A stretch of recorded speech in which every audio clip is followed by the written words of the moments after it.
Hello, I'm live. Okay, I'm gonna wait a bit to see if people are gonna come in this room because I don't know how this works. It's my first time using Google Hangouts on air. This is weird. Okay, so there's a group chat on the right side. If you can see me or hear me, if you're here, just type hello. I'm just gonna wait a bit. Present.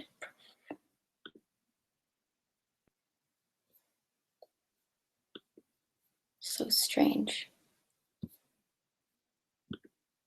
Oh, the 7 viewers. Hi, guys. Yeah, I'm just waiting a while to see if people are trickling in. It's my first time doing like a live thing on Google Hangouts. I'm excited. I'm a little nervous, to be honest, but let's do this. So please just communicate with me because then I'm not I want to know that I'm talking to people out there and that people are watching. Right now it says 15 viewers, so yay. All right, so the way it works is I think I'm going to keep the chat box open on my side so you guys can chat me throughout the webinar. There is a Q&A app through Google Hangouts that I want to use for the questions. I'm going to answer Q&A questions at the end, like the last 15 or 20 minutes. So I think the way it works is like you can put in a question and then you can upvote other people's questions and the most voted questions go on top. Let me see. Oh my God, okay. I see people saying hi. Oh, okay, this is strange. I see it when I open the Q&A box, but not the group chat. So maybe I'm looking at the wrong place. I'll keep the Q&A box open. I see you guys typing. Let me see. Is the Q&A box the only place you guys can type? Just wondering. Well then. Okay, so before we start, I want to note that how do you use the group chat? I don't know if you guys see the same screen that I do, but on the top left, there's like a blue box with white lines on it that says chat. Can you guys see that? If not, then that's okay. Oh, okay, so you guys don't have a chat box. I guess I'm just gonna look at the Q&A box for your chats then. Oh my God, this is so exciting. First of all, thank you guys for being here with me. It means so much. My first live hangout webinar thing. I know some of you guys are in like different time zones, so thank you so much for like staying up and watching this webinar today. Just for fun, like you can type in where you're watching from. I think that'll be really fun to see. But before we get started, I have a workbook that you guys can download. So I have no idea what your page looks like, but if you go to the Google event, in the details, I put the link. It's basically lavendaire.com/workbook. So if you type in that address, not showing for you. Hi, Brazil. Okay. Yeah, so go to lavendaire.com/workbook, and then it'll take you to like an email subscription thing where you put in your email, and then once you confirm your email, you will get the download link where you can download the workbook and resources. So it's basically a zip file with just some, yeah, this is exciting. I'm getting distracted by you guys. Seattle, Texas, Hamburg, Germany, 3 a.m. Oh my gosh. Miami, printing the workbook. Yeah, so the workbook is my first time making like a fillable PDF. So I think you guys can type in it, but if you want, like print it out and do it later. So, all right, this is really fun. But let's get started. I feel like I have a lot to go over today. So I have some notes on my screen, so forgive me if I look like I'm not looking at you guys. But all right, let me get started. So try to get the workbook, and I'm just gonna start. So today's lesson is essentially how to hone in on your purpose and create your dream life vision. And this was a topic that you guys voted on. So basically, it's a lesson in discovering yourself and envisioning your ideal life. So to me, this is like the first step to creating your dream life because it's so important to know who you are and then know the big picture of what you want out of life. So once you know those two things, it's kind of like the start point and then the end point. And then everything in between is just that life journey of like trying to make it. And everybody has to struggle and find their way through that. But it's important to kind of like have your compass and your map in the first place, right? So I feel like I'm getting very distracted from this question thing right now. I love you guys so much, but I'm gonna like not look at this box right now. I'm gonna turn it off for me, but I think you guys can keep typing in it. I'm so sorry, it's so distracting, but I love you. All right, so let me just dive in. The first part, I'm gonna break it down into two parts. The first part is honing in on your purpose, which is really about getting real about who you are, what you're good at, and what you love to do. And your purpose gives you a clue into what you can contribute to the world, which is really exciting. And then the second part, I'm gonna go over several fun activities to envision your dream life. And then later, I'm just gonna go over some quick ways that you can start taking the steps to making that dream a reality. So the stats vary, but many sources state that at least 50% of entering college students are undecided about their majors, which means like a lot of people aren't sure what they're gonna do. And also out of the 50% that have decided on their majors, 50 to 70% of those students change their majors at least once. So basically, nobody knows what they want to do in life. I'm sure we can all relate because I've been there, and I'm sure there's just, you know, a lot of us go through that. We don't really they don't teach us this in school. They don't teach you like how to figure out what to do with your life. They kind of leave that up to us. And, you know, if you don't work on it, then you'll never figure it out. And then your life is just going to be whatever. You're just going to wander around. First step to creating a life that you love is to figure out who you are and what you want. So, you know, if you're not clear on your purpose, you will be more unmotivated, uninspired, and have a low sense of self-worth because you don't have a strong feeling of why you exist, why you're here on this world. And if you lack that long-term big picture vision of your life, like I said, you could really end up, you know, living your life day by day, just wandering aimlessly, never really discovering your full potential. Or maybe you're stuck like I was before. Maybe you're very lost and you're ambitious, but you don't know what you want to do. You're like ready to go, but you just can't figure out which direction to run in. So that was me in college. And basically, our goal today is to find that clarity to break free of that majority. We don't want to be lost forever. Nobody wants to be lost forever. So it's so important to begin discovering ourselves and actively design our future. So today, I'm so excited to share this lesson, how to find your purpose and envision your dream life. So I strongly believe that you have a purpose and you have a path. We are all blessed with a unique set of talents, skills, life experience, etc., to kind of be a unique individual. And what we're meant to do is utilize all that stuff, everything that we are, to make some kind of unique contribution to the world. So there are just so many ways that you can improve our world. And I think each individual is like, we're part of the team, we're part of the whole. And so I like to think of it as like all my friends are changing their little corners of the world. Like my corner of the world is this, you know, online YouTube blogging world where it's about like personal growth, lifestyle design. Maybe your corner of the world is something different. Maybe you really care about the environment. Maybe you want to revolutionize education or do something in healthcare. You know, there's just so much that we can do. One person can't do it all. One person can't fix the world. We are each here to like contribute our little special piece of something. So that's what your purpose is. And your purpose and your vision together should really reveal what you contribute to the world. So another quick stat. So I was reading this article on NPR about people with a sense of purpose. And there was a study done where they said that people with a sense of purpose lived longer. So after like they interviewed a lot of people, and it ran for many, many years. Basically, they saw that people who felt like they had a sense of purpose had a 15% lower risk of death compared to those who said they were aimless. And they kind of tied it to being less stressed. They said that people with a sense of purpose had less stress in their life.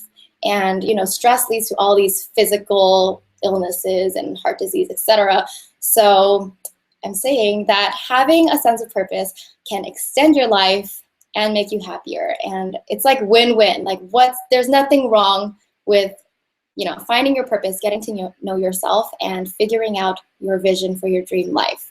So today, what you'll learn is, number one, how to discover your gift and do what you are meant to do in this world. Number two, how to craft your vision for your dream life. And number three, how to start taking the steps towards turning your vision into a reality. At this point, I'm very curious, so I'm going to open the Q&A box just to see what you guys are saying.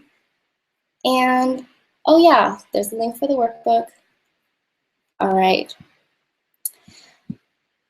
Let me close it again. Okay. So a little bit about me. I'm not sure how many of you guys have watched like my story video on YouTube, or if you know anything about my story in the past. My biggest struggle towards the end of college was I was super lost, had no idea what I wanted to do with my life. And it was like such a big issue because all my life I always felt like I knew what the next step was. I was always like a go-getter. And in school, they kind of give you a syllabus. You know what steps to take to get that A in that class. And when I was about to graduate, I was trying to like ask my professors like, okay, how do I succeed in life? Like, how do I, and everyone laughed at me. They're like, it doesn't work like that. There's no step-by-step way to figure your life out. And so I was really frustrated about that. And I was frustrated that I couldn't pick like a career. Like I felt like none of my internships really fit me, and I felt like I was meant for something big, and I wanted to do awesome things. I just didn't know what that was. So in 2011, I studied abroad in Italy, and that really gave me like a few months to really soul search and figure out what I wanted to do with my life. And when I went to Italy, I brought this book with me right here. It's called Caught Between a Dream and a Job, and it's not even a famous book. Like honestly, I got this because it was on sale in the bargain bin section because the bookstore in my neighborhood was going out of business. So you could see that like, I can't even see the screen, but basically there's like a ton of Post-its in here as I was like figuring out these activities. So basically this is the book that introduced me to the concept of purpose. And in this book, like basically went through like all these questionnaires and stuff to help me figure out myself and my life. And it really changed my life. It was like the first book that opened my eyes to personal development. So funny how that happened. So after I came back from Italy, it was my last semester of senior year. And although I started this path to figuring out my life, I still didn't have it all put together. I was still a mess. And that is like the time of the year where everybody's like getting jobs. And I was interviewing for a few jobs, but I just felt like I was not into it. Like I don't know, I was not excited about any interviews that I was doing. And I don't know, I felt like I was pretty depressed that semester. I was very flaky. I remember I'd be late for class. I didn't have the motivation to wake up, and I would like flake out on group meetings. I was very irresponsible, and nothing was positive for me during that time because I was just so lost and I was so in this like blah state. So since then, I've really done a bunch of exercises on my own to like figure out my purpose, figure out my vision and what I want. And I'm going to share a few things. So if you guys downloaded the workbook, the folder, there's like one that says Eileen's Purpose or something like that. Basically, I have this on my phone. It's like my list of purpose statements that I've written for myself since I started to find my purpose from this book. So, one of the earlier purpose statements were like, my purpose is to utilize my artistic talents to teach and inspire people to live life fearlessly, follow their passion, and contribute to making the world a better place. And another purpose statement that I wrote like last week, because I wanted to refresh it and simplify it, is my purpose is to use my creativity to bring love and light into this world and empower others to live the life of their dreams. So I feel like that's a really nice, simple way to put what I'm trying to do with my life. I'm trying to use my creativity in a way that it spreads positivity and love and can really empower others. And so obviously that's like my main goal with Lavendaire. And in terms of vision, I started doing vision exercises when I read this book called The Success Principles by Jack Canfield. It's a great book. I didn't even finish reading it and it's already like changed my life so much, but I recommend that book. Basically, in that book, I did like a vivid vision exercise, and today we're gonna do another type of vivid vision exercise. And in that folder, there's like an example of one that I wrote last year. I'll go into that more, but you can totally read that on your own time because it's really long.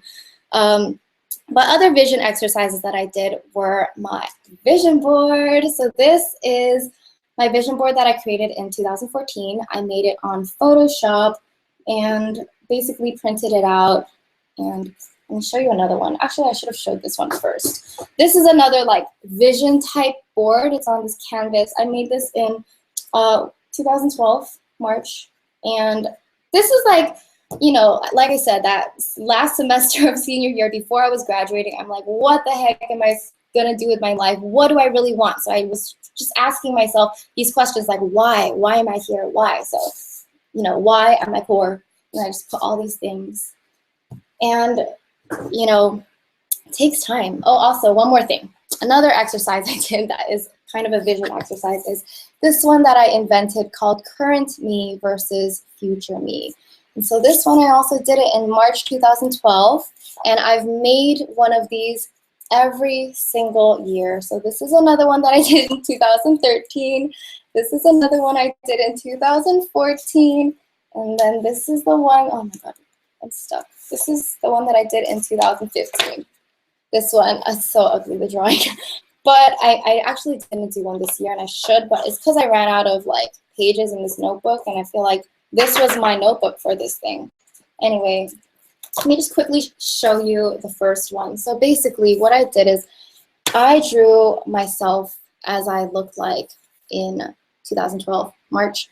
I was wearing sweats, very lazy. As you can see, like lost, my thinking was messy.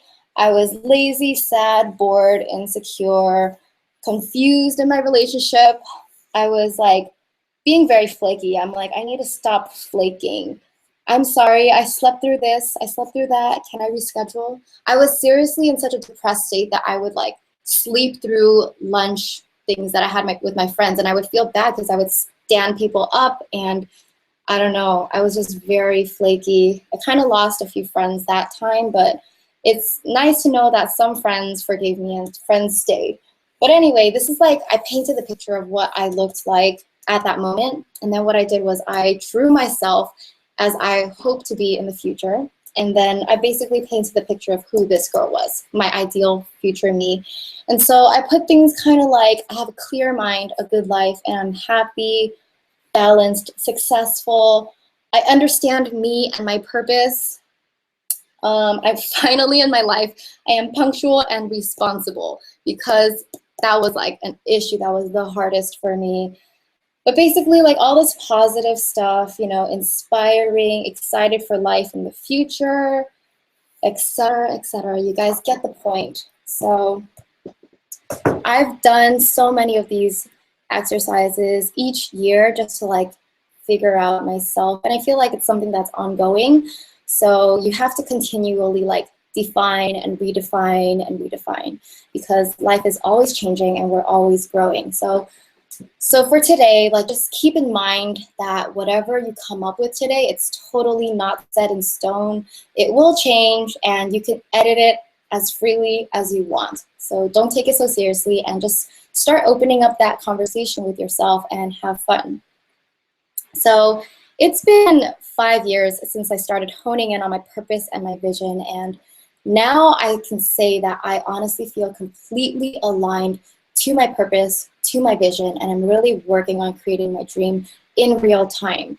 And it's crazy how my vision is like coming true little by little. Like literally with this exercise, each year it's just so, it's amazing, and it's very encouraging to see that like I'm becoming more and more like that future self that I drew so long ago. Like in the original one in 2012, like I was just dreaming. I was like, I wish I could be this girl in the future. And on reading this today, looking back, like I feel like I'm close to it. I feel like I'm close to this. So it's crazy. Anyway, it's not like it happened overnight. It definitely happened over many, many years. And I had to learn all these different skills like patience, perseverance, commitments, and I had to go through like tons of little failures and sacrifices. But at the end of the day, I'm living my dream life, and I'm so grateful to be here. And it really started from a strong sense of purpose and vision. So this is what I want for you guys, each and every one of you. I want the best for you. I want you to do well in life. I'm sure everybody, I feel like I want everyone to do well in life, because why wouldn't you? So I honestly believe you have a purpose. You have something that you're meant to contribute to the world, and I'm so excited to help you figure that out today. All right, are you guys ready? Let's get started on the worksheet. So the part 1, how to find your purpose. I'm gonna open up the Q&A right now so I can like interact with you guys. Okay. So look at your worksheet. Okay. Can someone type something, because I feel like, oh, I understand what it is. The group chat, it sorts it based on like how many got the pluses, and I don't think it's in chronological order. This is technical difficulties. I thought this would work. Okay. Okay, I mean, I'm just gonna try doing this, and if the interaction doesn't work out, then we'll figure it out. Oh, let me really quickly. Are you thinking of writing a book? Yes, that's like one of my main goals in life. I love reading your comments. Okay, let's dive in. So, your purpose. Think about your purpose as your life's overarching mission. Your purpose is why you exist in this world. So, knowing your purpose can really help guide you through life. It'll make life more fulfilling and meaningful for you, because you know that you're here to contribute something. Really, your purpose is to just be yourself. But because a lot of us are kind of unsure of who we are just yet, this is an exercise in discovering yourself. So I just want to clarify that finding your purpose is not finding your career. Although your career could be a part of your purpose is bigger than your career, because there's not one thing that you're supposed to do in your life career-wise. You could like follow so many different career paths. You could change career paths and still be aligned to your purpose. Your purpose is just bigger than that. So you could also fulfill your purpose by things like relationships, hobbies, volunteering, or just being yourself in your day-to-day life. So if part of your purpose is to spread love and positivity, you could be fulfilling your purpose by just being a nice person at the grocery store. So your purpose is really like the essence of who you are. Don't try to limit it to a career, is what I'm saying. So before we begin, I want to say that you might not discover your purpose immediately, just like I took some time. Everyone's on their own journey, so just be patient and open-minded. So I broke down the purpose into 3 parts: your compass, your tools, and your impact. So the first question is your compass. What brings you joy? Your compass are your joys and your passions. So if you read these questions like, what do you love to do? What activities make you happy? Read these questions, like, think about what you would answer. What brings you that joy and that passion for life? What kind of things get you excited? Yeah, so at this point, I want to try using the Q&A session and see if you guys can type your answers and be interactive. So does anyone want to volunteer? Like, what do you love to do? What are your passions that drive you? Just type them in the Q&A section.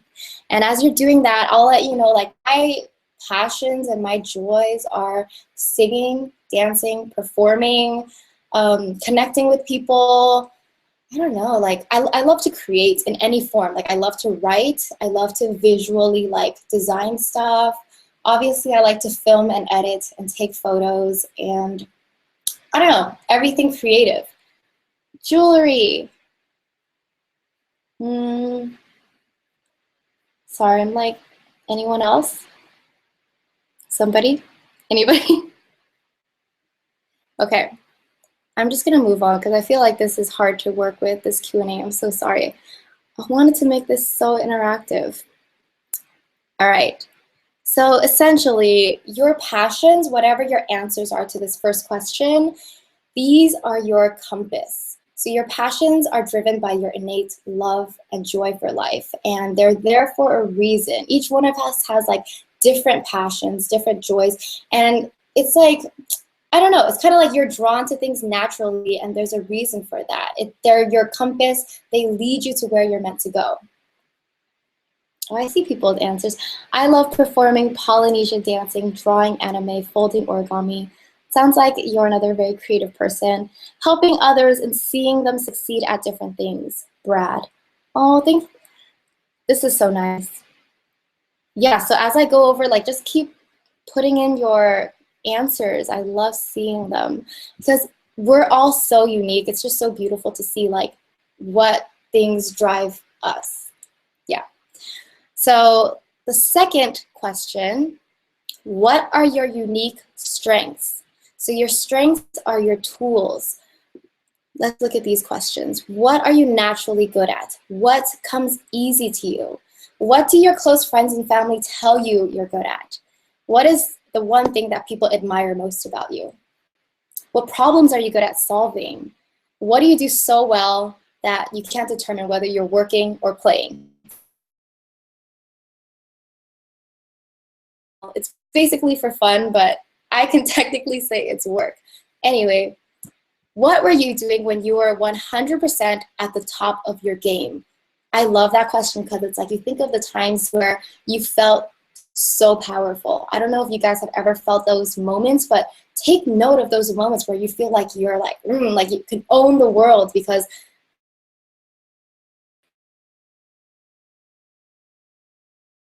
and I'm like rocking it because I'm just having so much fun. I love to perform. I love to be on camera, and I think that is like, it's a clue to what I'm good at and what my strengths are. So now I'm just gonna read some people's stuff.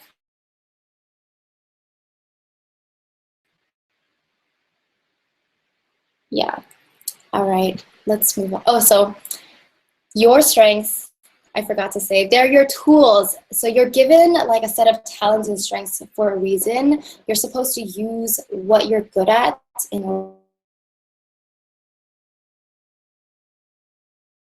Third question is regarding your impact. How do you want to help the world? So what major change do you want to see in the world? What causes do you care about? What frustrates you the most about the society we live in? How can your unique strengths benefit others? Or what were you doing when you made an impact on someone else's life? Also, I love this question. If you had 10 minutes to address the world, what would you talk about and why?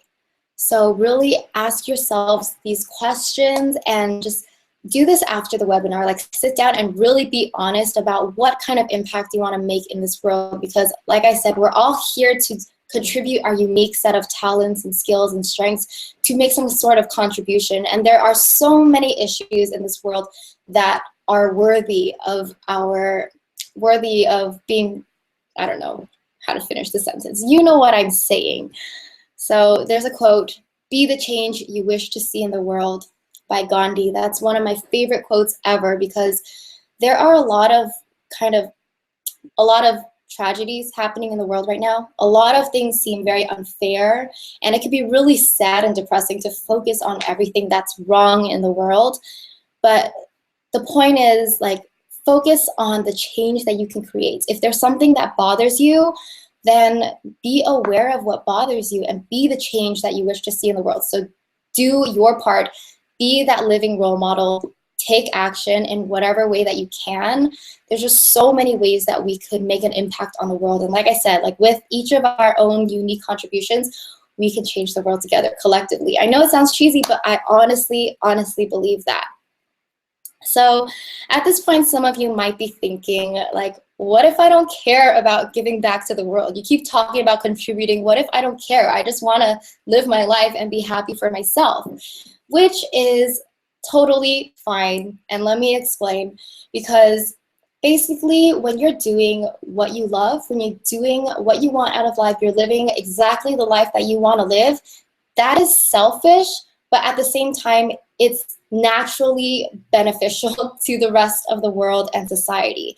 Because when you are living aligned to your purpose and you're doing what you love, you're naturally kind of like giving off positive vibes. You're contributing your best self to the world, regardless of what you're doing, regardless of whether you're doing it on purpose.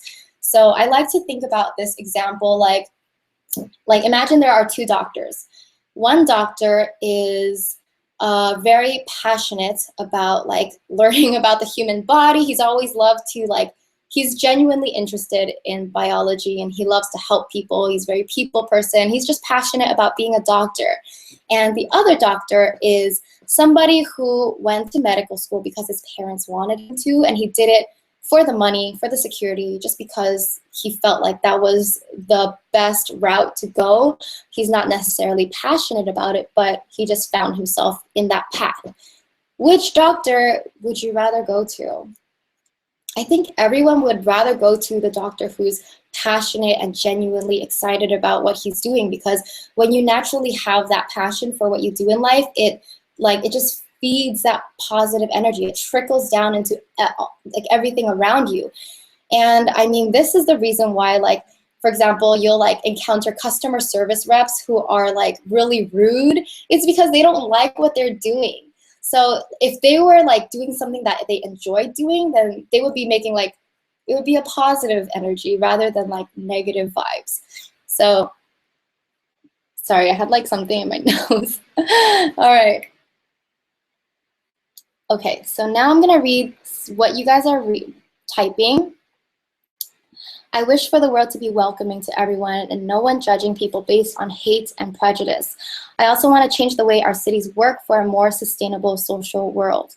I love that. My family and friends say I'm really good at connecting with people and making people feel comfortable. I love to listen to people's stories and share inspiration. Emily. I love these. Okay, so just kind of looking over your impact. You guys can do this exercise later, but you understand what I'm saying.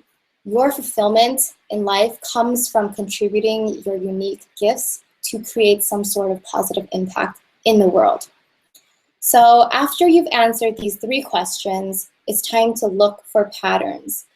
So I'm not sure if we can get through this right now, but we'll try. So right now, if you guys wrote down anything in your workbook, just try to connect the dots and see if you can find patterns between your joys and your passions, your strengths and your impact. And so I kind of doodled this little thing for myself. What I did was I put my compass, my joys, things that I love to do, and then I put my strengths, things that I'm good at doing, and then my impact. I don't know if that's flipped for you guys, but basically I wrote things like singing, performing, creating, writing, sharing knowledge. I'm very passionate about sharing what I learn. Beautiful design. I'm passionate about beautiful things. And traveling. I love to travel.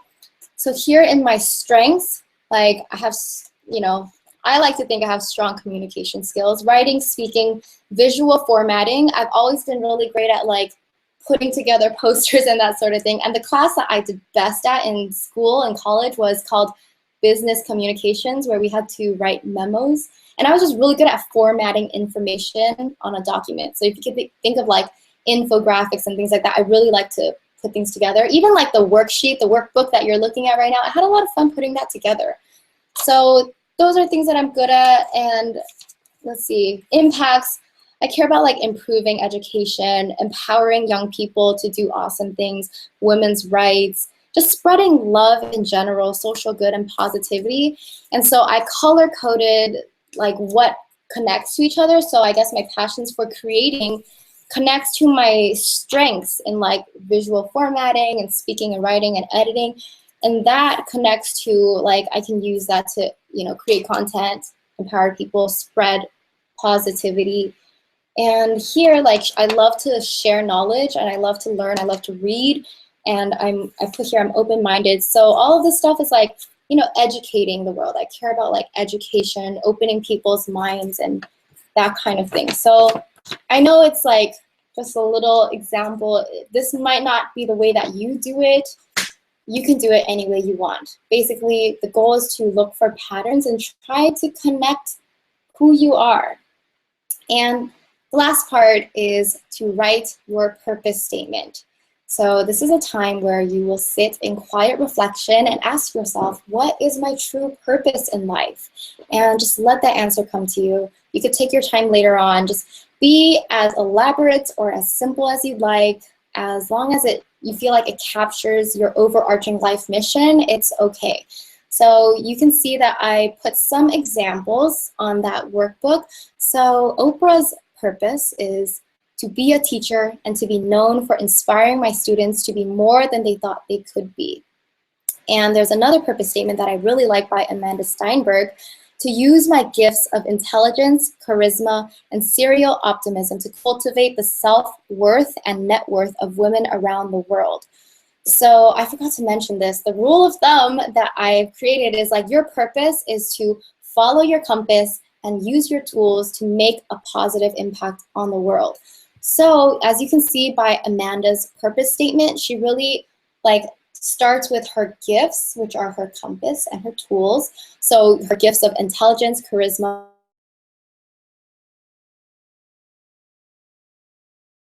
the impact, that's what she cares about in the world.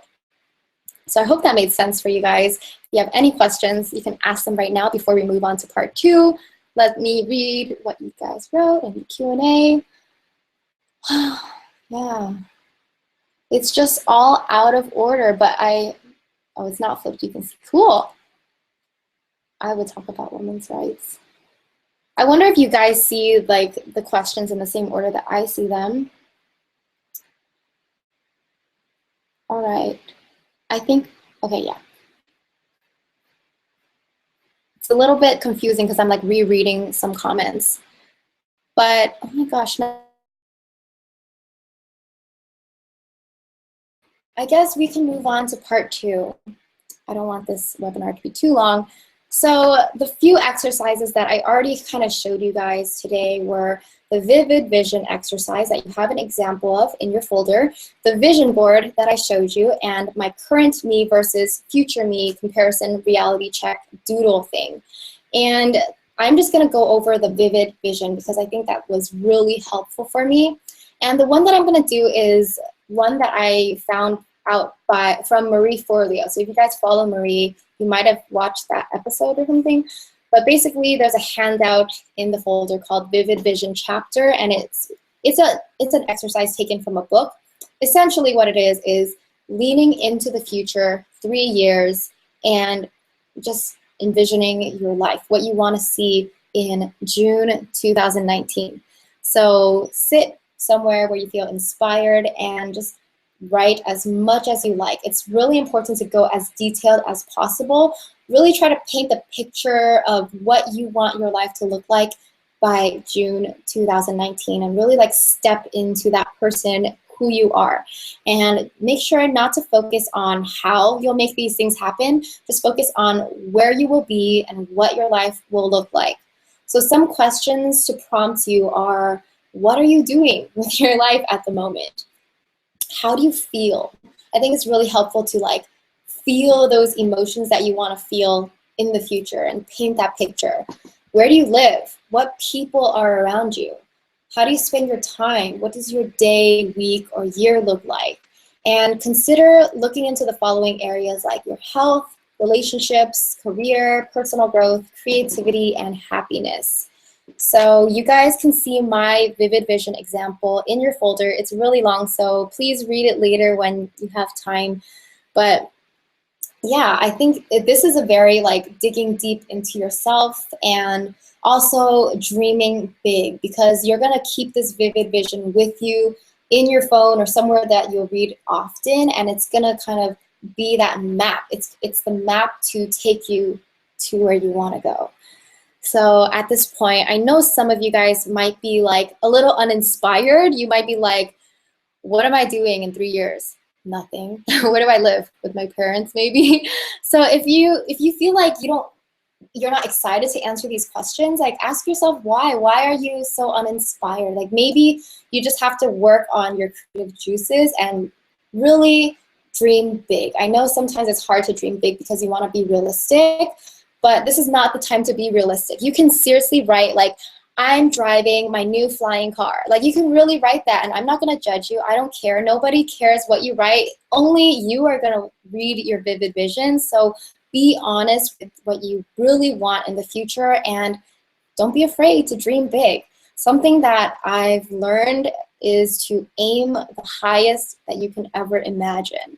So I guess you can see that by reading my vivid vision. Like I have big dreams, big goals. And the reason you want to aim the highest you can ever imagine is because by aiming that high, like as you're working your way up, maybe you might like not reach that top point, but you'll get pretty high. There's like a quote like, reach for the stars, because then you'll land for the moon. Something like that. I'm not sure if you guys have heard that before, but you know what I'm saying. You have to aim the highest that you can ever imagine. Your dreams should be so big that they scare you. This vivid vision should be so scary to you, so unrealistically exciting. Yeah. I wanted to have you guys share about it, but I think I'm just gonna keep it flowing. All right, so you can also answer these same questions and do the same exercise for your ultimate dream life vision. So I kind of started with the ultimate dream life vision first, and basically that's just kind of like envisioning your dream life in your head, like not even 3 years, but maybe 5 or more years, depending on what you want. It's up to you, really. Basically, paint the picture for like your epic dream life vision with these same questions. So I have 2 of them. So I have my dream life vision and then the 3-year vision all saved in my notes on my phone, and I try to read them every night. Yeah, it's something that you want to like ingrain in yourself, so you are like sharp, you have like razor sharp focus on what you want. Oh, here you go. Do it like NASA. Aim for Mars, but then go back to the moon. Yeah. When do you tell people about your big dreams? Do you wait until you're more confident in the idea, or do you tell everyone else early? So it depends. Okay, I'm just gonna touch on this question because I read it right now. Basically, your dreams, you could choose to protect them and keep them to yourself, depending. It's up to you, up to your discretion, because sometimes when your dreams are so big and you tell people about it, like if those people's dreams aren't as big, like they might belittle your dreams. They might be like, oh, like you can't do that. What are you saying? So sometimes that could hurt, and you have to realize like what people you can trust in your life, what people you can't trust. And so it's like a trial and error learning experience, but I think it can be very motivating also to share your dreams with others. So for me, I think my big dreams, I keep them to myself. I mean, obviously I'm sharing it with you guys. I don't mind sharing it, but with friends, I'll share goals, and that motivates me. So for example, when I wanted to release like a birthday mixtape, like a mixtape album on my birthday a few years ago, I kind of posted about it on Facebook, and I was like, all right, I'm coming out with a mixtape on my birthday, October 21st. And that was a goal. And because I told everyone about it online, it motivated me to achieve that goal. Because if I didn't tell people about it, I could just let it slide and not meet it. So sometimes you tell people things to motivate yourself. Okay, I'm gonna read. There you go. Reach for the moon, or if you miss, you'll land amongst the stars. Yeah. All right, let me read your, okay. All right, let's go on. So the next exercise that you can do is create a vision board. And there are many different ways you can do this. Like you saw my vision board earlier. Let me whip it out again. Boom, vision board. I did it on Photoshop because it was cleaner for me. I liked the fact that I could go on Pinterest and find all the images that I wanted, all the quotes that I wanted, and put it all together the way that I wanted to. But the traditional way of making a vision board is to have a big board and then get a bunch of like magazines or different, well, I don't know, I guess mostly magazines, and then cut out whatever images or words stick out to you. So it's supposed to be like a natural process where you look at things, and if it really attracts you, like it doesn't have to make sense, but for some reason you're like attracted to it, then you cut it out and you put it on your vision board. So you guys can do it traditional analog style. You could do it the new way, use Pinterest, Photoshop, whatever you want. I'm actually going to come out with a video on creating vision boards soon, so look out for that. And lastly, the current me versus future me. I already showed you guys my exercise, but you guys can totally do this. I would encourage you guys to do this. I think this is the most fun. Sorry, where is it? I think this is the most fun, and I mean, I invented it, so I'm proud. Everything else I learned from other people, but this is something that I just naturally did on my own that has been helpful. And it's really fun to do it every year because it's kind of a reality check. It's kind of like, this is me right now. This is who I want to be. Like, how come I'm not this person? How can I become this person? And then you kind of push yourself to be more like the future you. And like I said, you have to continue like putting these things in your mind, just ingrain it in yourself. Put it on your phone, put these images like right in front of you where you wake up. I had my vision board like right in front of my bed, like that year that I made this. Just you want to kind of be exposed to your vision and your purpose as often as possible, because the more that you ingrain it into your being, like the more naturally you just do things aligned to your purpose and your vision. And if you believe in like the law of attraction, then it means that whatever you think of or focus on, you attract it. I didn't explain it well, but you know what I'm saying. Like, if you focus on something, you're attracting it. The universe will bring it to you. So yeah, those are your visions. And I have a quick little bit right now, part 3, which is turning your vision into your reality. So I really didn't want this webinar to go too long, so I cut this part short, and I feel like I'll talk about these things in future videos and maybe webinars. But the first thing I want to talk about is detachment. So what you have to do is you set your intention, you know what your vision is for the future, you know what your purpose is, but then you detach yourself from the result or the outcome. If you guys watch my videos, I have a words of wisdom where I talked about the quote, I don't mind what happens. You want to live your life with that mindset, like I don't mind what happens. Detach yourself from that outcome. And the reason is the universe works in such weird ways. You can't predict it, you can't explain it. So when you have a goal and you kind of hold on and you latch onto that goal, like this has to happen exactly the way that I want it, that is like a recipe for disaster and disappointment. Because like if you really wanted your life to go this one way, then if your life went any other way, which it most likely will, you won't be happy. So you set your intention and you know what your vision is, but then you kind of let go. And you're like, whatever happens, happens, because the universe will give you something usually better than what you imagined. So you might think that you want something right now, but you'll live life a few years later, like something better might come into your life. For example, if you read my vivid vision that I wrote last year, I thought that I'd be more involved in music and that I'd be like really focused on it because I really wanted to be like an artist in music. But I don't know, life kind of like steered me in another direction. And it's not that I'm not doing music anymore, but it's like I'm focusing a lot on Lavendaire, and it's really fulfilling and it's really awesome. So it's just, I'm not sure where life is taking me, but I have to let go of that outcome and not be emotionally attached to like one certain way. So I hope you guys understand what detachment really is. If you have any questions, feel free to pop them in the Q&A section. But just clarifying, being detached does not mean being lazy, like, oh, I don't care what happens. No, like detachment means you still have to take action.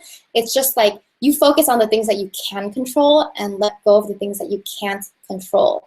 So yeah, have that mindset. I don't mind what happens, but still do your best by taking that action every day. So a little bit about setting goals. So I don't want to go too deep in this because this is totally like a big subject. But what I do want to say is when you're setting goals based on your big vision, you want to make sure that your goals are as specific and detailed as possible. So you want to set goals with like a date in mind, like a due date, and you want to set goals with the feeling that you're going to feel once you've reached that goal. So it's also helpful to write that goal in present tense so that you feel in your mind as if you've already achieved that goal. So this is kind of more of those like mind thinking, law of attraction type stuff where I learned from the Success Principles, the book I was talking about earlier. So for example, I would write a goal like this. I am so excited to speak in front of a live audience by October 1st, 2016. So I'll break it down. Like, I'm so excited. So you feel the excitement and like all those feelings of like being able to speak in front of a live audience by October 1st, 2016. So you have that due date in mind. Just be as clear and specific as possible. I could totally have written that better with more adjectives, but you get the point. So another tip I have for goal setting is to craft your goals in a way that you can like set the goals that you can control. I think this is a problem that a lot of people have. They set goals that are out of their control. For example, when I started my YouTube channel, I would set subscriber goals. I'd be like, oh, by the end of the year, I want 10,000 subscribers. And setting goals like that can be really disappointing because I know it sounds like a typical goal you should set, but if you really think about it, the subscriber number is not something I can directly control, not something I could directly impact. There's just so many other different factors that could come in to like influence that number. So it doesn't matter how much effort I put in. Like, it's just something that the other factors have a part in, and you don't have 100% control in. So setting goals that you can't control are really hard to reach. You want to set goals that you know you can reach. You want to set goals that you know depends on just your own effort. So for example, instead of setting like a subscriber number goal, I would set like, I want to create 6 videos a month or 70 to 80 videos a year. Like you put a set number on something that you have complete control over. So I have complete control over the number of videos I can make because that all comes out of me. So that's, something to keep in mind when you're setting your goals, because I know sometimes you set these goals that are so dreamy and it's kind of like, how am I ever going to achieve that? That's like out of my hands. Yeah. So when you're writing your goals, you can write them like in timeline. So like 1-year goals, 3-year goals, 5-year goals, if you may. And I think anything longer than 5 years is like, you can write them down, but life changes. For me, every 5 years, I feel like you can't really plan that far ahead into the future. You can only plan like up to 5 years. And then once you're there, you can, continue on. So like with the vision stuff, I keep like a life goal section on my notes. So literally I have like, let me just show you what I got here. This is the stuff that I would keep in my notes and read every day. So I have one that's the wisdom, and that's where I get my words of wisdom. I have one that's purpose. I have one that's 2016 goals. I have one that's life goals, and I put to read this 3 times every day. I don't read it 3 times every day, but you should. You read it as much as you can. And then I have my vision. This is the ultimate life vision. And then these are like the habits I want to commit to, my vivid vision, and my vivid vision too. This one's just like in bullet points what my vivid vision was, because this is so long that it takes a long time to read. And so for days when you're busy, like you can totally make a bullet pointed version for you to like look over. And yeah, these are all pinned to the top of my notes, and I read them as often as I can. All right, I think I'm gonna check, do you guys have any questions now, because we're getting to the end of the webinar. What else do I have to cover? I think that's it. So, all right, let's do questions now. Oh, before I answer questions, I just want to do some shameless plugging. If you aren't subscribed to my YouTube, subscribe, youtube.com/Lavendaire. Follow me on Instagram, on Facebook. Everything is called Lavendaire. I wanted to make it easy for people to find me. So yeah, subscribe, follow, everything. Also, I just created like a support page on my chat or on my website. So if you go to lavendaire.com/support, I think you see it on your worksheet. Basically, it's like a place where you can give back to the blog, the YouTube, the podcast, because I put a lot of energy into creating content. And I mean, I love it and I have a lot of fun, but it's hard to make this a living. I'm still like testing ways to like make a living by being a content creator. So if any of my content has helped you in your life, it would mean so much to me if you could just donate any amount and help me out a little bit.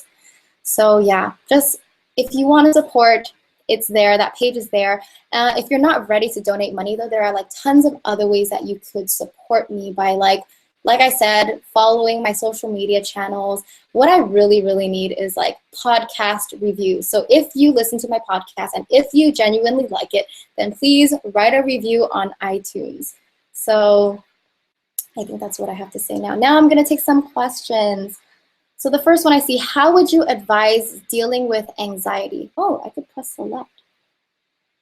Ah, you see how I did that? This is so general. Anxiety regarding what?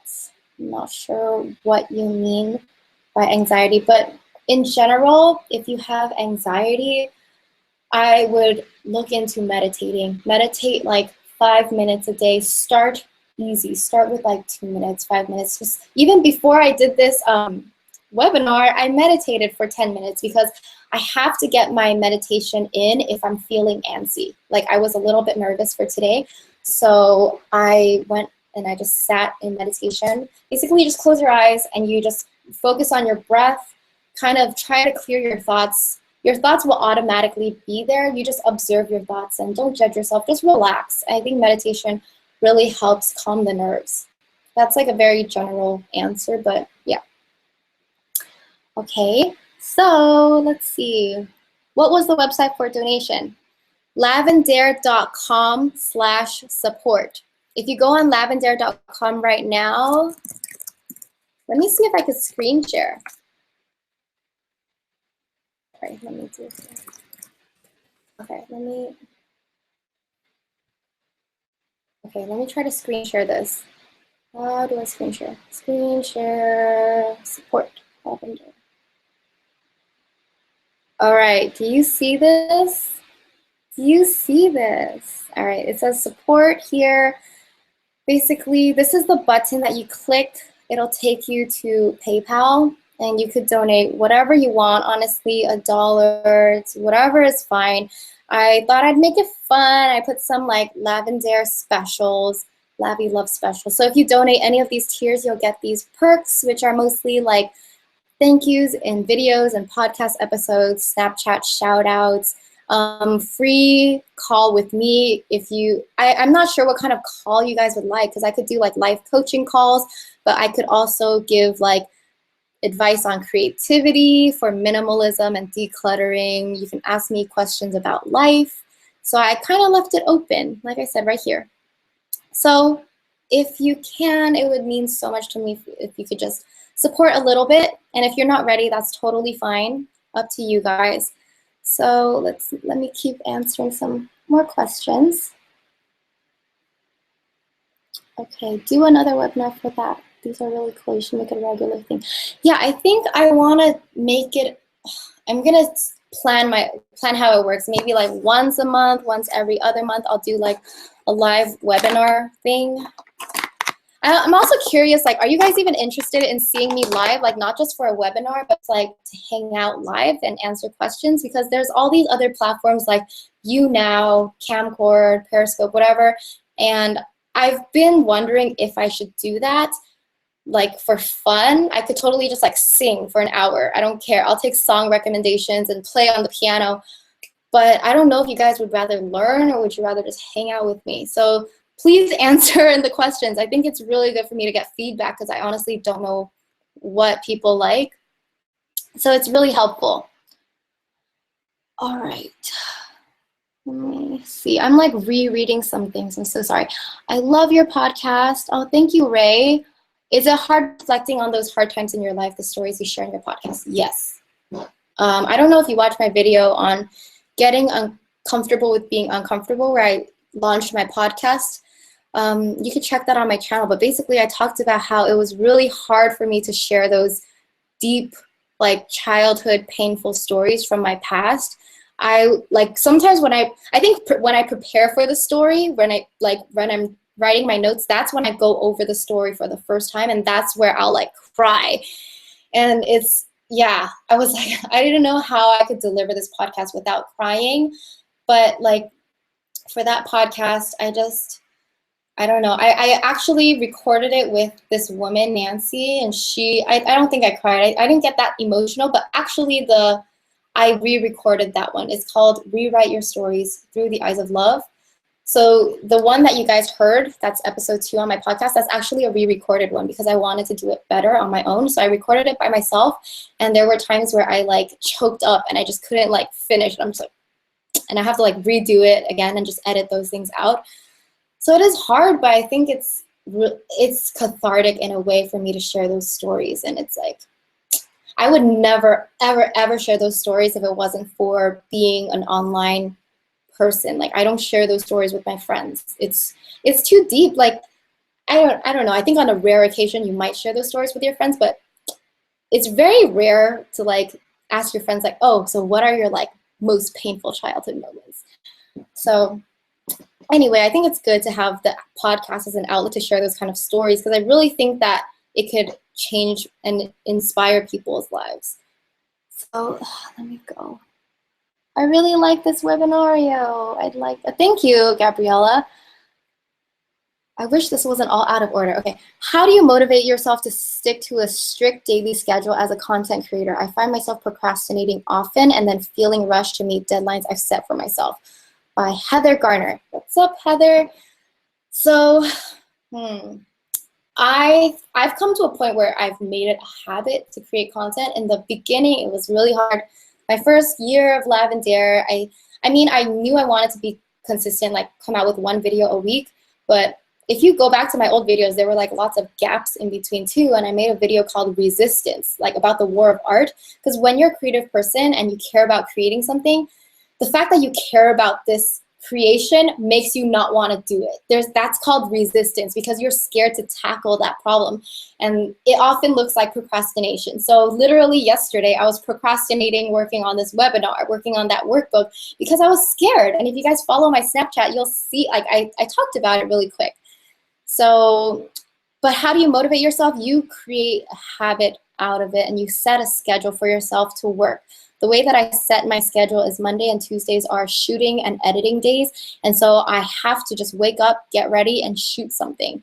And I think creating that schedule really like carving out that time to create work. So even if you don't get anything done, like you want to make sure that you carve out this whole day to work on that, whatever you're creating, and not like get distracted by something else. So I think it just helps to carve out time, make it a habit.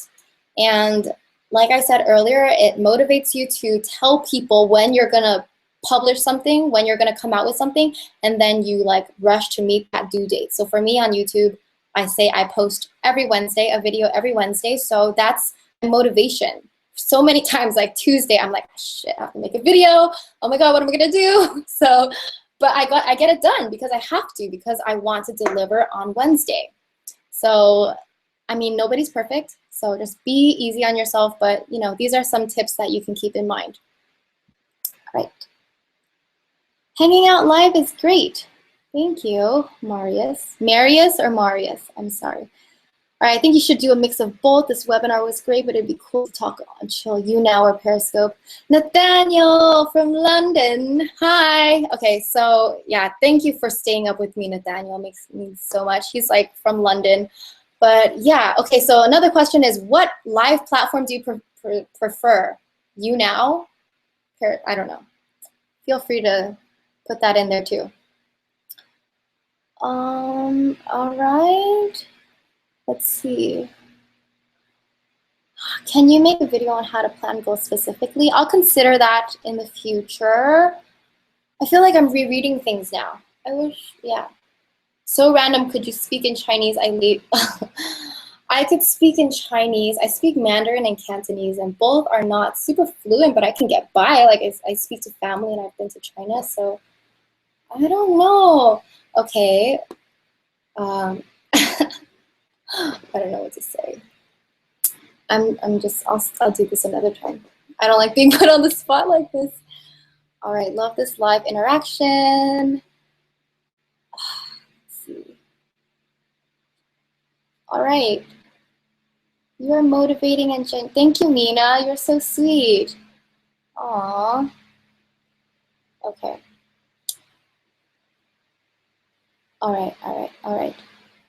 Oh my God, your podcast is 11. Oh, Mina, you're so great. I love that comment. What's that? 1,111 over 10. All right, I feel like I'm done going through these questions. I'm sorry if I don't see your question and you're like dying for me to answer, but I'm scrolling. I'm at the bottom now. Okay, how do you recommend promoting yourself as a new content creator on YouTube? Heather again. So Heather, I totally made a video on advice for content creators on my YouTube. Please watch that first. But basically, I shared a lot of different ways that you could technically market yourself. But my best advice is to focus on creating quality content, highest quality content you could imagine. Just create things that you would want to watch. And yeah. There's a lot, but it's all in that video. I don't want to like go over it again. So let me scroll all the way to the bottom and move up. I think I am about done at this point. Yeah, definitely follow me on Snapchat. I feel like I have the most fun on Snapchat. I'm trying to get good at Instagram. I'm trying to take like better photos. It's not natural for me. I don't know. I only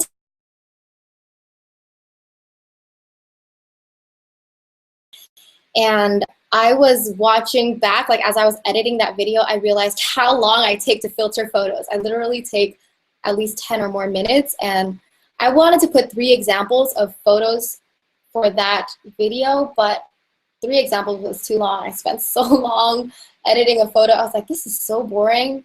Who's gonna wanna watch this? So I cut 1 example out. But yeah. This chat is so confusing. I'm so sorry, guys. I wish there was a better way to do this. Ooh. And I'm so, like, there's all this lag time as I'm trying to read through your questions. Okay, I found a new one. I know this is an abstract question, but what are your thoughts on the word deserve? Ooh, dang it, it moved. Oh my gosh. I see all these new questions now. Oh, I got lost. Okay, from what I read, what I think about the word deserve is, I feel like I'm like a Libra right now. I see like both sides. We don't deserve anything in life. That's one side. Everything that happens to us, all of our blessings is grace, if you know what I'm saying. It's like I don't deserve to have like a nice life, but the fact that I do is like it's an extra grace. It's like the universe loves me and it cares about me, and so I think that's beautiful. On the other hand, like everybody is deserving of love in this world. Nobody does not deserve love. I'm serious. Everybody, I don't care if you are like, doesn't matter what race, what color, what age, whatever, like every living being deserves love. Animals, plants deserve love. Everything deserves love. Okay. You know what I'm saying. I don't want to go too into it. This is not related, but I was wondering, what eyeliner are you wearing? Kat Von D tattoo liner. I love it. I used to use the Stila liquid eyeliner, but I mean, I like that one too, but for a while I was using that, and then I decided to try out the Kat Von D one. They're both great. Okay, you now is the best.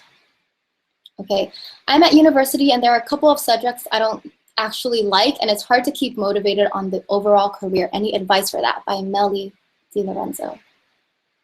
All right, so yeah, college. You have to take some classes you don't like. You have to take a lot of classes you don't like.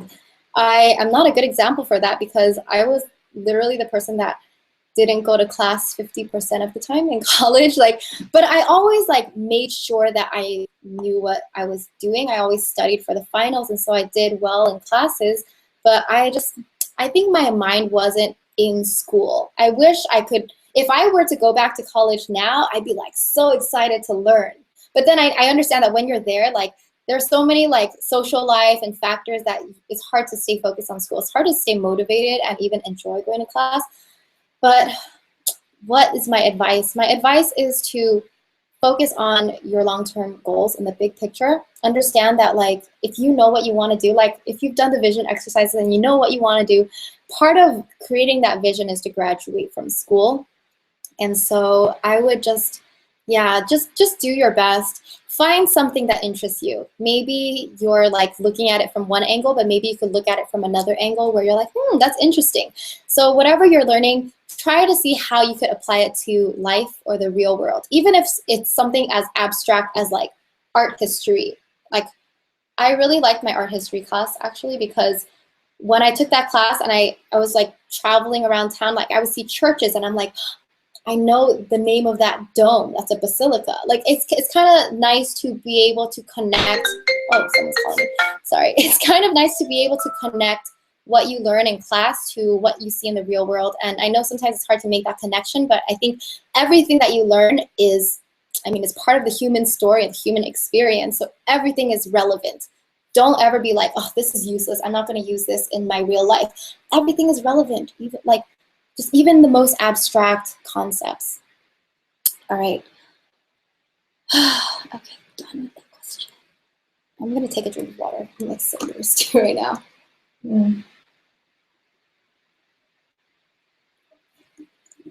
Okay, I see another one. I am so hard on myself and it's hard for me to enjoy things. I think that's why I have a hard time finding what my purpose is. Everything I have tried, I always give up because I feel like I am not good enough. Tiffany, you're amazing and you're good. You're good enough. You are so worthy. I am worthy. You are worthy. You need to write down I am worthy in your notes somewhere and just say that to you every day. You need to start meditating and in the morning, just tell yourself, I am worthy, I am worthy, I am worthy. I am important, I am valuable. You're here for a reason. Everybody's here to just, everybody's here for a reason. If anything, you're here to enjoy life and to have fun, because I think that is really one of the main reasons we're here. So I think, let me see, it's hard for me to enjoy things. Oh, it's because you're hard on yourself. I think for you, you have to learn to relax and not put yourself up to such a high standard. I think a lot of us can fall into that trap where we kind of like, we're just so hard on ourselves because we want to be like this or we want to be that. Just let go of it. Don't, just try not to not care. Just don't care. Basically, that I think that's the best advice I could give right now, is to care less. Don't take life so seriously, because we're all here to enjoy the experience of being human. We're all here to just like enjoy this world. Like literally, we have the 5 senses. We could see beautiful things. We could taste amazing food. It's really fun. It's fun to live life. It's fun to go through and learn our way through life. So don't be hard on yourself and learn to enjoy the little things more often. I think start with the things that you know for sure you can enjoy, like eating a really nice meal or doing something you're passionate about, like singing or exercising or doing yoga, something like that. Start with focusing on the joy and the passion that you have for those things that you know are easy, the things that you know for sure. And then eventually that will build up to like bigger and bigger things in life. So let's see. Do you believe in law of attraction? Gabrielle, I do believe in law of attraction. Like I mentioned, I think vision board is like an exercise in law of attraction to kind of attract those things, like put those into your focus, your awareness. The thing about law of attraction is I don't think that's the only factor. I think a lot of people give law of attraction a bad rep. They're like, oh, if I think I'm going to be rich, then I'm going to be rich tomorrow. No, it doesn't work that way. It really is like, the law of attraction means like you plant that seed in your mind, you plant the seed of awareness, and eventually like that will attract like what, the universe will bring that stuff to you. But it's, like I said, you can't be attached to the outcome. It's all part of detachment. So the sun is setting, it's dark. All right, let me scroll back to the top. Okay, yeah, these are the upvoted questions. What are your opinions on digital minimalism? Any tips? I feel like I'm bombarded with information. Hyewon. Sorry if I pronounced your name wrong. Yeah, I mean, there's different sides of this, digital minimalism. When you said that word, I thought about like the way I organize my desktop and my inbox, and it could be a mess sometimes, but it feels really nice to like kind of minimalize visually what I have in my desktop and inbox. But I think you're talking about like media, being bombarded with like the news and social media and that kind of thing. So I have a video on this actually called I forgot what it's called, taking your time, I'm sorry, it's something about time and attention, like taking control of your time and attention. So basically what I do is I turn off all push notifications on my phone. So like you just saw right now, like I don't get those notifications that pop up on my screen like this. I only get banner notifications when I like open my phone. So I don't let like Facebook or Twitter or Snapchat really distract me throughout the day. Also, I don't really read the news. I know some people think that might be horrible, but I think the news is so biased and it's like not a positive place, and it's just there's just so much like noise that I genuinely like kind of like declutter my digital media information. I really pick and choose what things I want to read or watch and look at. And I think it's really important to take back that control that you have over the media that kind of like comes into your life. It's up to you, because if you don't care, if you don't take control of that, then everything's just going to come at you. You're going to be like the advertiser's best friend because you like watch everything and you're into everything. You get pulled in every direction. So it's up to you. All right. So do you plan on doing more videos on minimalism in the future? That's how I originally discovered your channel. Another one by Heather. Heather, you're asking so many questions. I like that. So minimalism is something that like I discovered it and I shared it on Lavendaire. I read The Life-Changing Magic of Tidying Up. I made all those videos. Those videos are the biggest videos on my channel just because that trend of tidying and minimalism is huge. And originally I always want to be honest and genuine about my videos, and it's hard because I made a podcast about this. Like, I'm not sure if I could call myself a minimalist because I still have things. I guess you're never done. You're never done decluttering. You're always gonna have extra stuff. But I mean, the short answer is yes. I am planning, like I've been talking to another friend who's a YouTuber, and we are talking about a collaboration video where we're going to do like a minimalism challenge for a week where every day there's like a new section, like cleaning your car, decluttering your purse or something like that. So that's like in the works and that's a possibility. But if it weren't for that collaboration, I don't think I would be doing other minimalism videos unless I was like actively decluttering again. I think I always want to make stuff that's relevant to what's going on in my life. Okay, I'm gonna do like 5 more minutes. It's getting pretty dark. I just want to hang out and talk philosophy with you, books and sage. I would love that too. I think I could talk for a long time about stuff like that. Okay, do you use a planner or bullet journal? I use a planner, not a bullet journal. Dang, bullet journals are getting so big right now, aren't they? Like, they're everywhere on YouTube, and I have friends who do it. Yeah, I have a few friends that do it, and I think it looks visually really appealing. And I've watched a video on how to do it. It's just that I've already created my own system that I don't feel the need to learn a new system. I mean, quickly, I'll show you my planner. The way I organize my life is I have this Muji planner. It has like a month view and it has like weekly views, and then it has like this page where I could write extra stuff for my to-dos for the week. And so, for example, like for the monthly view, I only really use it to like cross off the days that I go to yoga because I really like to keep track of my exercise. Let's see. So for like weekly views, I will have like, I don't know, I just plan things that I have to do. And then here I put like the videos I want to create that week, cross them off. And then like, basically, that's what I have this. And then I also have like a daily, let me show you. I have a daily to-do list where this helps me organize my week. This helps me organize my day. And then I have an app called Wunderlist that I use to put all my to-dos on. So the way it works is when I have something I need to do, I put it in Wunderlist, which is like my epic, oh, maybe I could share my screen for Wunderlist. Let me open that up. Hope it's not too personal. Okay, let me share my screen. This is share screen. Okay, so let me share my screen. This is my Wunderlist. Basically, I organize by like current projects I'm doing. I'm trying to work on Instagram, Lavendaire podcast, blah, blah, blah.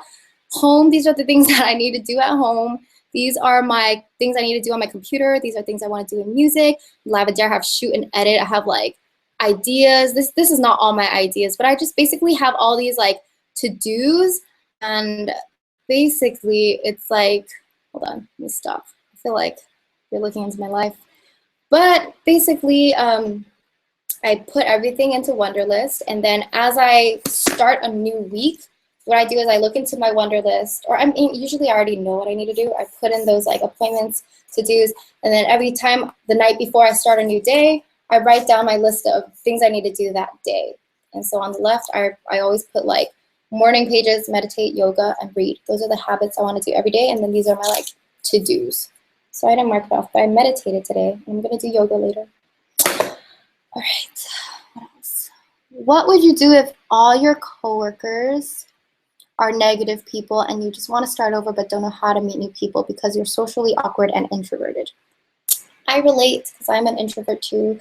It's really hard to meet new people, but I mean, the first things first is you need to declutter your relationships. Yes, it's also a part of minimalism. You want to clear out the toxic energy that these negative people are sending you. And it's really hard to change other people, so it's easier to change yourself or remove yourself from situations. So I don't know what kind of situation you are with your job, because I know it's hard to like just leave a job, but maybe find ways to not be as involved emotionally with these people, because if they have a negative impact on you, it must mean that you are connected to them just at some level emotionally. And so maybe you want to like just focus on yourself, focus on friends who are positive, and just focus on, you know, better things that are better for you, and slowly you can like weed out that connection. It's okay to be like acquaintances with someone. You don't have to be like best friends with them if they drain your energy. Hold on, I'm gonna charge my laptop right now. It's running out of battery. All right. Okay, let me take a break. Dang, there's still 99 viewers. You guys aren't tired and bored from this? I wasn't expecting to go this long, but okay. How do you stay so positive? Oh wait, I was gonna choose that one. Okay. How do you stay so positive? You have such an uplifting personality. Thank you. Is it Aislinn? And okay. I would highly enjoy more of these live talks. Aw, yeah, maybe I'll do more of these live talks. It's more fun, and it's definitely easier than like preparing a webinar. I like put so much work into the webinar, but I mean, I hope you guys like that. But how do I stay positive? I think naturally though, to be honest, I've always kind of been a positive person. I think there's just no time and energy for negativity. I know sometimes it's like even I will get like my bad days where I'm in a bad mood and nothing's going right. But in those times where you're like in a negative state, you can really check yourself and ask yourself like, where is this coming from? Is this really necessary? How am I like, negativity will only breeds more negativity, and positivity breeds more positivity.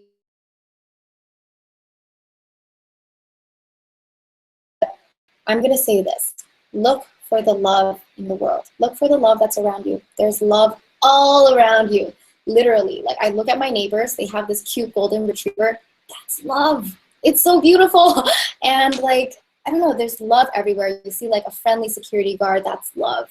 There's so much love all around the world. And I think it's important to focus on the love and see the love, because so many times, like especially in media, the love gets like underestimated. It's brushed over because love is not exciting. It's not flashy. It's not like a murder or something crazy that happened. But there's so much love in the world, and if you focus on that, then that's how you stay positive. That's how you stay hopeful. Even though there's so much hate, so many scary things happening right now, it's like, it's a war. The world is going on between a war between love and hate. Love is all about acceptance, forgiveness, like everybody is like one family, and I care about you, you care about me. And hate is about separation. It's about like siding with people. And I think that is like a battle of humans. That's how humans are. So focus on the love. Try to like see the love in the world. Literally write down in your notebook and keep it on your phone. See the love in the world. How do you deal? Okay, here's another one.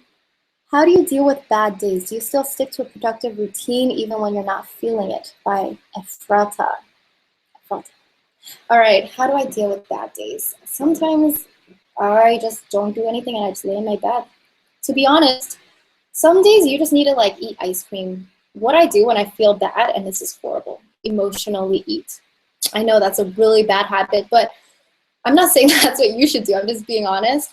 We all have bad days, but I think you have to, what you can do is you make a list of things that when you do, it will make you happy. So I have a list of things that make me happy, and I've written this down somewhere about it. The things that make me happy when I'm not having a good day is like sing a song, play the piano, do yoga, go out for a walk, call a friend, shower.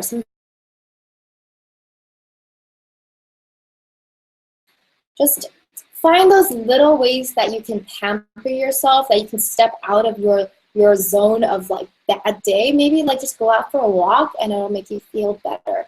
Go out for a walk and then see like some cute kids, see the love in the world. That will make you feel better. All right. Did you create your website yourself? By Clara C. Hi, Clara. I remember you from my comments. So did you create your website design yourself? I can't code. Do you have any tips on a blog or website? So my blog is a theme, and the theme is called Simplicity by Viva La Violet. I don't know if I could write that in somewhere. But basically, the way that WordPress works is like you can purchase themes, or there's like plenty of free themes. I don't code my stuff from scratch, but I did have to learn basic HTML and CSS because there's a lot of tweaks that you want to do on your own. You obviously don't want to take someone's theme exactly. So I took that theme, it's called Simplicity, and then I tweaked it and just created what I wanted from my own. So that's it. Yeah. I'm so tired, but not bored at all. If it's late, go to sleep. I'm sorry if you have to do things in life. Oh, actually, I'm going to go in like 5 minutes. I have yoga in 30 minutes. Will you do more hangouts like this? If so, when are you thinking? Like I said, maybe I'll do a live fun hangout like soon, maybe like in 2 or 3 weeks, but a webinar maybe, I don't know, once every other month or something. It takes a lot of work. I stress eat so much. I know, Mina. Yeah. Like when I'm bored or when I'm stressed, sometimes I'll just reach for stuff. What's helpful though is to like only keep healthy snacks at home. Stuff that you actually like to eat, but it's still healthy. Okay. Do you have any advice on how to process negative emotions? Clara C.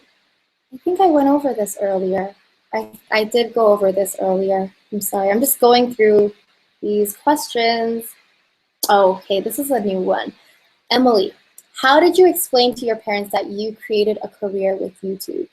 Well, I mean, my mom is a little bit more supportive. My mom's always been like a chill, hands-off parent though, my entire life. I never had parents that like pushed me to do well in school. I mean, we're all lucky that naturally I was ambitious, naturally. And then when I decided to like take a creative route after I graduated college, I didn't start YouTube. I didn't start Lavendaire immediately. I was already doing YouTube with an old music channel for fun. So that old channel is called Eileen With It. I've been doing it since high school.